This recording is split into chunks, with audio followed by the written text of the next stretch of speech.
a big left hand by Tyson. And that was the one big punch. Another good shot.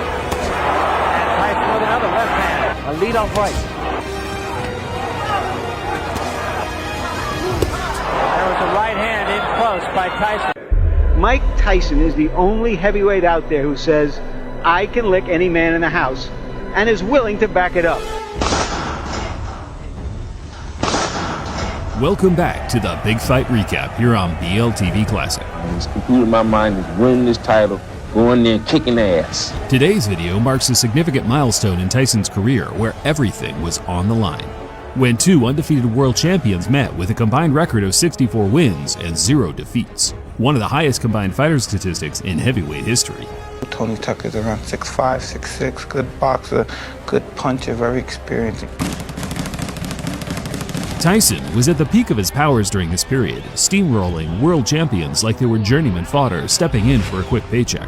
Yet, while Tyson grabbed the headlines, a new contender was rising from the shadows, keeping a low-key profile while climbing the ranks and perfecting his skills. Tony TNT Tucker. It's the first chance I get to get him out of there. I'm getting him out of there. I ain't wasting no time.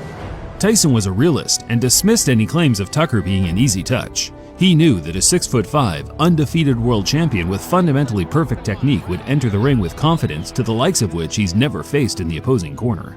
Let's take a look.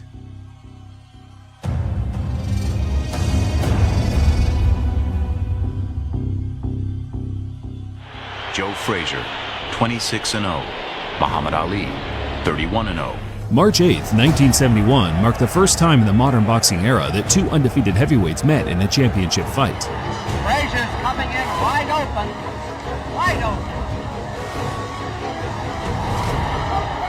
Ali versus Frazier would have been a blockbuster event regardless of their fight records. Still, the intrigue and mystery that an unbeaten clash offers is a unique and rare experience that grew exponentially in the hearts of fans as the decades passed. Mohammed is the greatest fighter ever lived. He should be put down in history. Ali's just a rope bender. All he was lay up against the ropes like he was in a cradle. By the time Tyson rose to prominence, unbeaten clashes were all the craze, which began the modern formula in how we see fighters progress to title contention today. Fighting journeymen and has-beens in the hopes their records, as opposed to their skill set, will one day translate into lucrative prize fights. Tony Tucker, on the other hand, and since turning professional 6 years ago, has compiled over 20 professional fights, but no one's ever heard of him. Tony TNT Tucker's rise was no different from how you see most modern heavyweights progress, wiping out club fighters on small hall shows. Yet, underneath the padded record, a superlative skill set was purifying. Who is this unknown terror? The kind of fighter that has frustrated Tyson in the past. And one other thing, Barry, he has a 14-inch advantage in his hair length. Once crowned the #1 amateur heavyweight in the world, Tucker first graced the professional ring in the winter of 1980 and quickly put his well-refined skills to the test against, more or less, the entirety of the lower-tier American domestic scene. What stood out was the size, a 6'5", athletically built, quick and nimble heavyweight that moved with the swagger of Muhammad Ali and packed enough pop to KO 23 of his first 24 opponents. First chance I get to get him out of there, I'm getting him out of there. I ain't wasting no time. I don't want nobody to see no commercials. Offensively, Tucker looked the part with a snappy jab often being the gateway to set up his various combinations. Still, defensively, it took us 6 years to measure his capability, particularly how resilient he was, as he was matched up for his first big test against the ever-aggressive James Broadaxe Broad. On the other hand, Tony Tucker has been called by virtually everybody over the last 6 years the best unknown fighter in the world, and he's showing it right now. Tucker dealt with Broad in a classy manner, announcing himself to the boxing world in a big way, which in turn caught the attention of Iron Mike, as Broad meant more to him than just another peer. How about your relationship with James Broad there? He seems like he enjoys it too, the chance to go at it with you. It's got something. James Broad's like one of my best friends. Tucker wanted to strike while the iron was hot and challenged James Buster Douglas in his very next fight for the vacant IBF heavyweight title. Douglas made a good account of himself but was eventually worn down and ultimately stopped in the 10th round. A Mills Lane will stop the fight.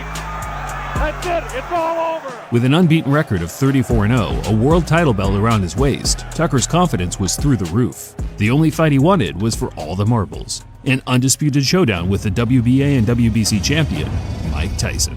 But, you know, Tony Tucker is a problem. This guy's 35-0. He's got a lot of experience. He can fight a little bit. He's not the walkover everyone's trying to make him out to be. I think he can fight, and I think it's going to be a very exciting fight. There's a line in the movie Full Metal Jacket.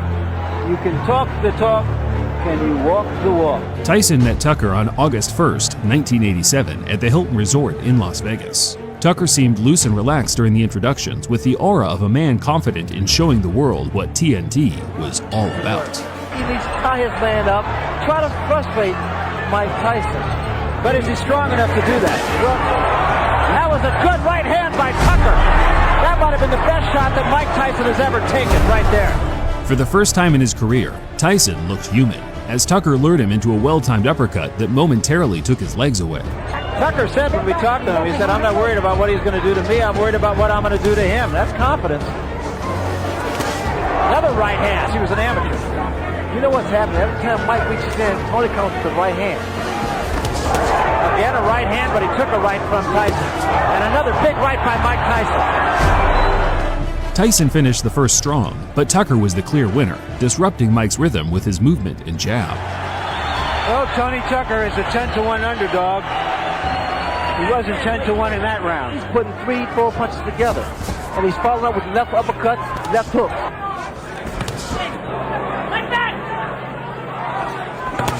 Good body shot by Tyson. That was a good example. He really wants to frustrate Mike Tyson. As a referee, no nonsense guy. There was a good right hand again by Tucker. In close, catching Tyson on the way in. By the end of the fourth, Tucker was ahead on points, but you could tell Tyson's strategy of slowing him down with power punches to the midsection was starting to take effect. And Tony Tucker. There was a big left hand by Tyson. And that was the one big punch. Another good shot.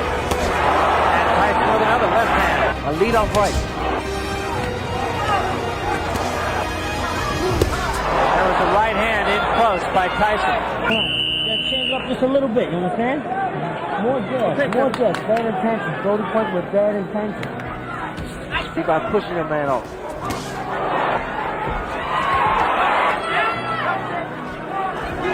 And there was a big right hand. Tucker says, no, I'm not hurt. I've always found that to mean I'm hurt. That right hand. Tucker tried to get in Tyson's head with some provocative antics in the mid-rounds, which is usually a sign that a fighter is either hurt or out of ideas. About Tyson's, or rather Tucker's right hand. That there was a big left hand, but again Tucker shakes his head up. Tyson's getting off quicker with his jab now. Good, short, strong.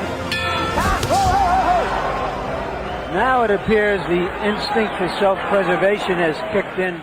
As the championship rounds approached, Tyson started boxing a more intelligent fight, creating openings off the jab, which was something he did superbly when necessary. He'll get closer to the taller man, Tucker, and then he can throw his punches. Once again, though, you see what's happening here. The reason there's frustration is because of what Tucker's doing. He's tying his man up. Those are the antics there. Sometimes work.